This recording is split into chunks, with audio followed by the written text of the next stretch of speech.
What's up, guys? It's your girl, Zaida Lisa. Bring your butt in here because we are only talking about the dopest fight that aired on Netflix. And no, I'm not talking about Jake Paul and Mike Tyson.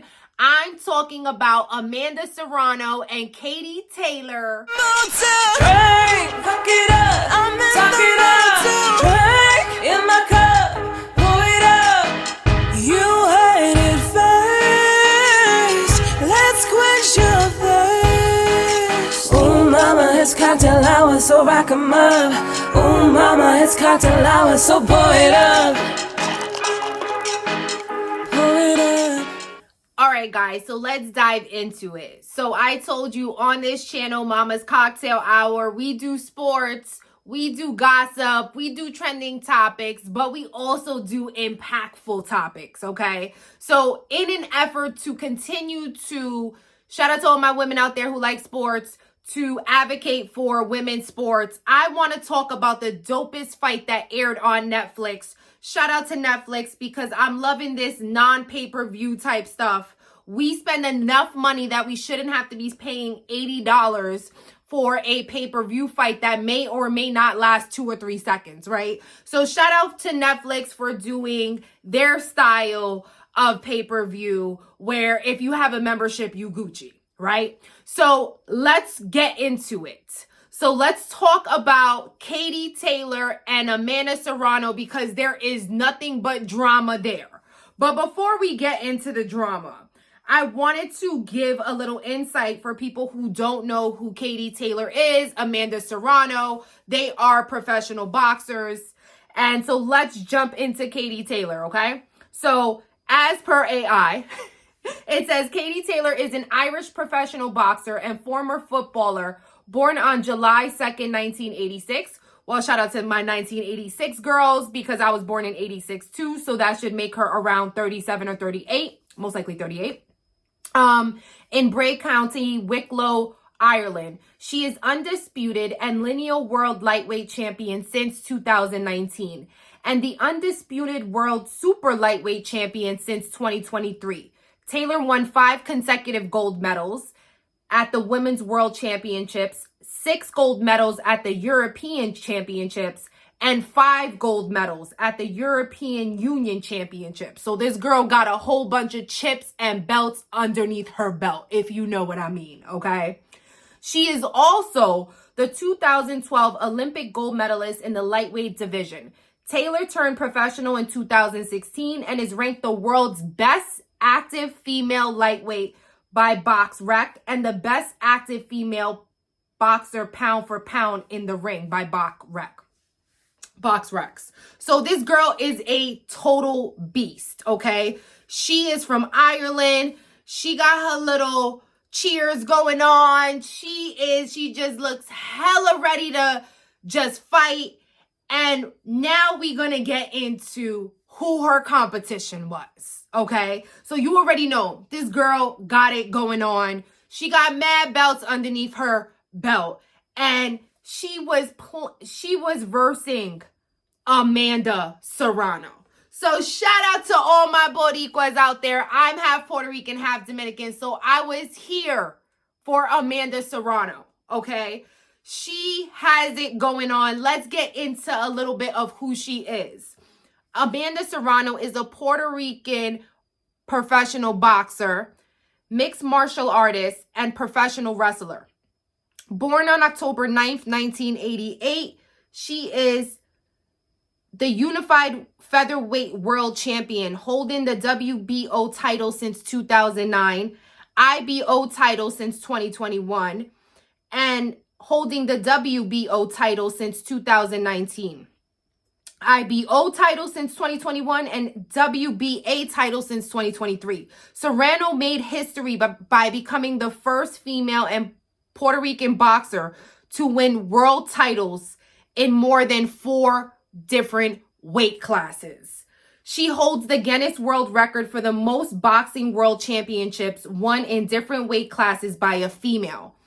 Serrano's impressive career includes victories over notable opponents like Heather Hardy, Daniela Bermudez, and Erica Cruz. she faced Katie Taylor in a highly publicized match in 2022, losing by split decision, and was scheduled for a rematch in 2023 before withdrawing due to an injury. Okay, so she was back last night. And let me tell you guys, I was here for everything women empowerment about this fight. So first and foremost, before we get into the nitty gritty and a lot of the messy things that came with this fight, let's just give our kudos to both Katie Taylor and Amanda Serrano for being dope female, for fighting, for just, you know, empowering women all over to know that whatever you want to do in this world, you could do. So I love everything about women empowerment. So shout out to both the ladies for their dopeness. I'm sure they both were paid, regardless if they won or lost, okay? But let's jump into the messiness now. Now that we got some of the fight, some of the historical facts out the way, okay? So what makes Amanda Serrano so dope is that she has basically fought in 4 different weight classes. Now, if you guys don't know a lot about boxing, I don't either, but I'm just here to give you the tea. So drop me in the comments, any of you boxer, you know, enthusiasts, but she's in a different weight class, okay? So she basically had to come up in weight to be at the same level as Katie Taylor, because apparently Amanda Serrano is like she was a featherweight, okay? So you have to gain pounds, you have to like work out, because you know you could get knocked out by somebody who's in a higher weight class. That's why they do the weight class. They don't want somebody punching somebody that's 250 pounds if you weigh 150, okay? So Amanda Serrano had to come up in weight to play or fight against Katie Taylor. So it was a tremendous accomplishment for Amanda Serrano. She did so, and they went pound for pound, okay? They definitely did. It got messy, it got crazy, but that's not the most interesting part. So at the end of the 8 rounds, there was a decision made, and it looks like the judges were in favor of Katie Taylor. Okay, everybody in the fucking world was watching this show and was questioning, why didn't Amanda Serrano win?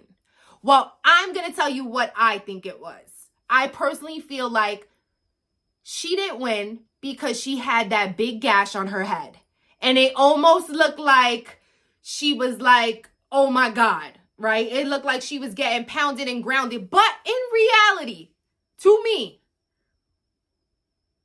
she was kicking Katie Taylor's butt. And I feel like she should have won that fight. But nonetheless, that's not even the drama, right? That is not even it. What was the most realist shit I have ever heard was Amanda Serrano's team basically taking their L after they announced Katie Taylor as the winner. Check it out.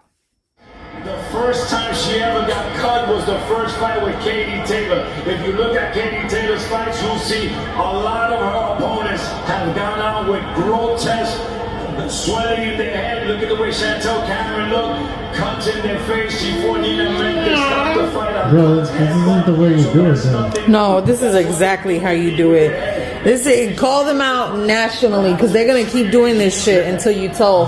Yeah. No, they need to hear it. Let's do PFL, man. We love to get a PFL. Yeah. That would be something nice, right? Yeah, an MMA fight. I don't know if that's going to happen, but I think the world would love to see you two in a ring or a cage. She won. Even though she lost, she won. 3 divisions from 126 pounds. You my girl. They say that Amanda's not a 126 pounder, but try fighting at 114, 118, 122, 126, and tell me that someone at 135 can drop those weights. Amanda's a little girl, but you know what? With a huge heart. Puerto Rico, we love you. So you know it would be a Boricua to air out everything that he felt on his heart about how it was unjust, according to him, on Netflix Live. Okay? So shout out to him. I would have done the same thing if I was in Amanda Serrano's camp. So he is basically saying that it is in Katie Taylor's fighting technique to headbutt. And he is stating that this is not the first time that she has headbutted other fighters. She's done so in other fights. And he is calling her out on it. He's even calling the ref out on it. He's letting the whole world know that Amanda Serrano should have won this fight. Okay? And I am here for it. Shout out to the person on this TikTok who was like, yo, he needs to air it out. I agree with you, boo, 100%. And I don't think anything wrong about him saying what he needed to say in that moment.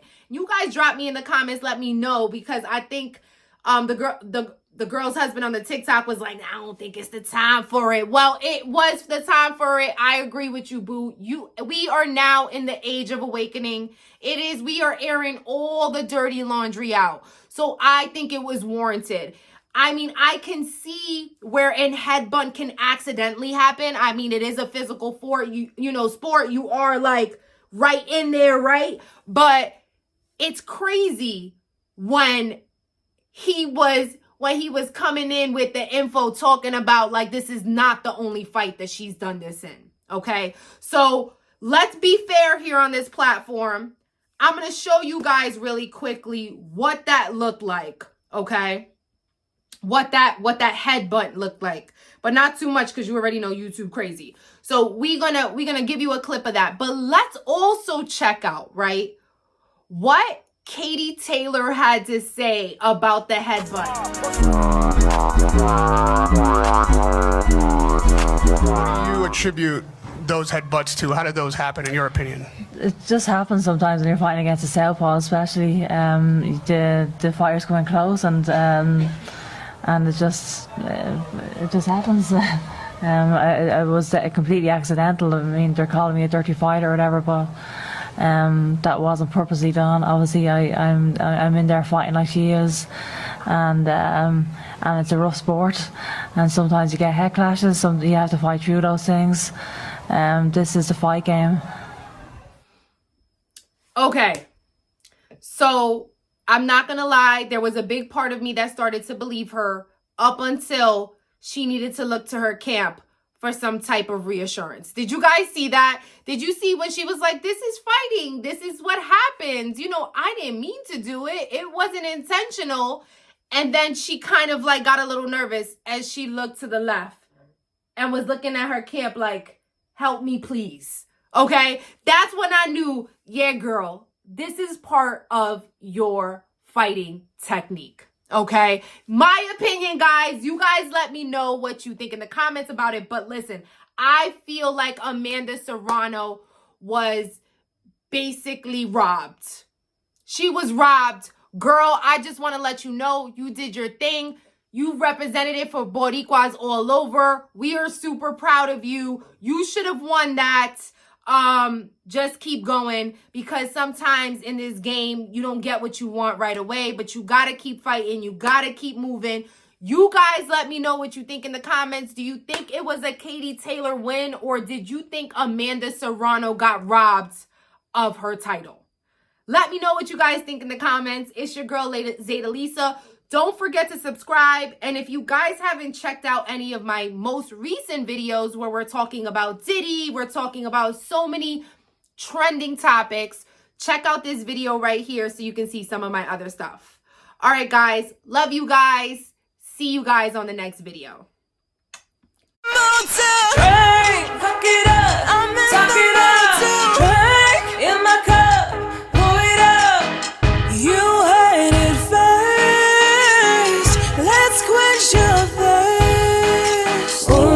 It's cocktail hour, so rack 'em up.